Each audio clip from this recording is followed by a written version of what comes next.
What's good, everyone? I'm Zayas, and today I'm here to review Sousou no Frieren, or Frieren Beyond Journey's End, or Frieren at the Funeral by Kanehito Yamada and Tsukasa Abe. One of the more popular manga in the past few years, especially considering that Frieren isn't necessarily trying to have a ton of mainstream appeal, and it hasn't even had its anime come out yet, so I'm sure it's still going to grow. This is Abe, the artist's first work, and Yamada, the writer's third work, with it being his second work in Shounen Sunday. His previous work, The Lonely Professor and Robot Girl, was somewhat similar to Frieren at its core. It had some similar ideas, but it was a lot more rough around the edges and felt very forced. So it wasn't really my cup of tea. Frieren itself starts off very strong though. It's funny because the first time I read Frieren, I couldn't get the appeal at all, and it wasn't until I went back through at a much slower pace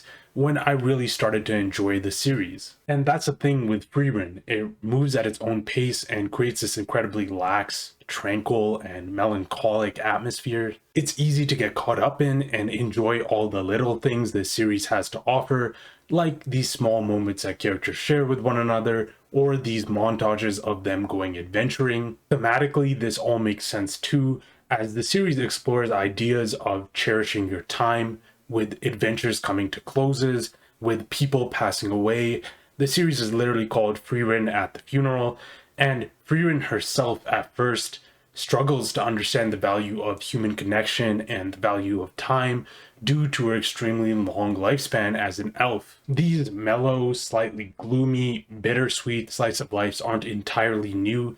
Series like Yokohama Kadashi Kiko or Girls Last Tour likely paved the way for something like Frieren, but Frieren is unique and it stands in its own, with it having fantasy elements and a lot of story elements like characters passing away, which are completely different from its predecessors, which makes it feel unique enough to me. At first, the series starts off quite emotional and dark, but quickly around the 10 to 50th chapter mark, it throws in a ton of great humor to balance things out. Stein was not only the funniest character, but probably my favorite character too. All his scenes were so funny. The one when he was introduced and they were gambling just came out of nowhere. It was hilarious. And then there's a scene where he's called Priest Goatee when he's like 6 years old and he doesn't have a goatee. His best friend's name is Warrior Gorilla, which I also thought was hilarious. And even his obsession with older women is pretty funny at times. It's a shame that he's not in the story for longer, but other characters like Stark and Frieren do kind of continue the comedy on in his place, with Frieren having all these encounters with mimics, and Stark probably having some of the funnier moments in the series too, like when he has that small gag in the start of the series, or when he has that old man come up to him and pretend that he's training him. I did love a ton of characters in this series. They aren't too complex. They usually fall under some fantasy archetypes, but they are very easy to like, and they do exhibit some growth. Frieren is the biggest example of this. She went from having very little interest in other people and not really being aware of time to valuing time quite highly and trying to get to know others because Himmel passed away, where it was implied that there was likely some sort of romantic feelings between the two. Stark is a very simple character. He's literally just a little cowardly and trying to get over his fear to help people in combat. A lot of characters are pretty simple but pretty easy to like.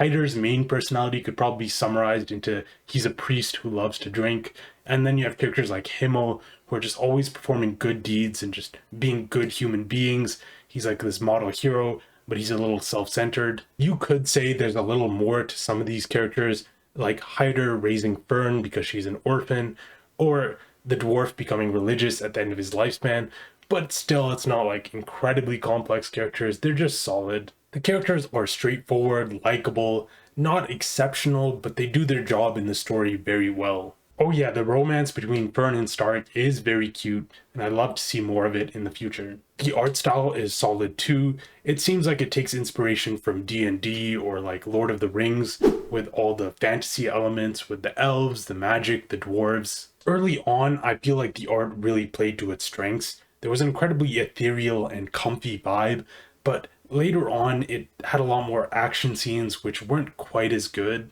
combat isn't this manga's strength. The environments and backgrounds and character designs were all great, but action was a little plain visually, and the attacks just didn't have very much force behind them. Character designs weren't overly complicated, but I feel like they were some of the better parts of the series. They introduced so many characters in the latter half, and all of them felt so distinct, easy to recognize. None of them just felt like they were a throwaway. Characters have a very gentle, almost delicate look to them. The problem with this series, though, is that it looks like it didn't really have plans to go long term. Whether it's the Mage Examination, the Golden City arc, or even recently with the time travel, the arcs feel like they have very little connection to the original purpose of this series. The later parts can be fun, don't get me wrong, but the charm of this somber and dreary series about death isn't really there anymore. It's very action heavy, and there are things that are good about the later parts of this series, like the world building and the power comparisons between the characters, but it doesn't really have good enough art to carry these action scenes. Powers are standard fantasy abilities, stuff like mages being able to cast spells, priests being able to heal people, and warriors being really physically strong.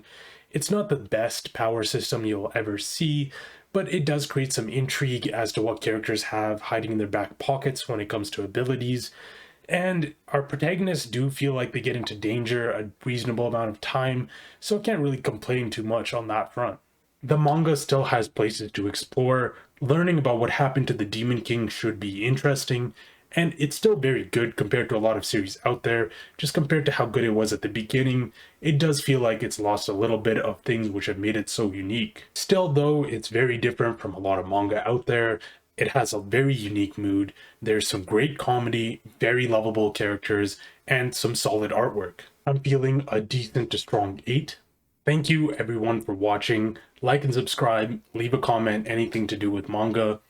This video will be up a day late and $1 short. Thanks for your support. Next one hopefully will be Sunday though. Hopefully. See you.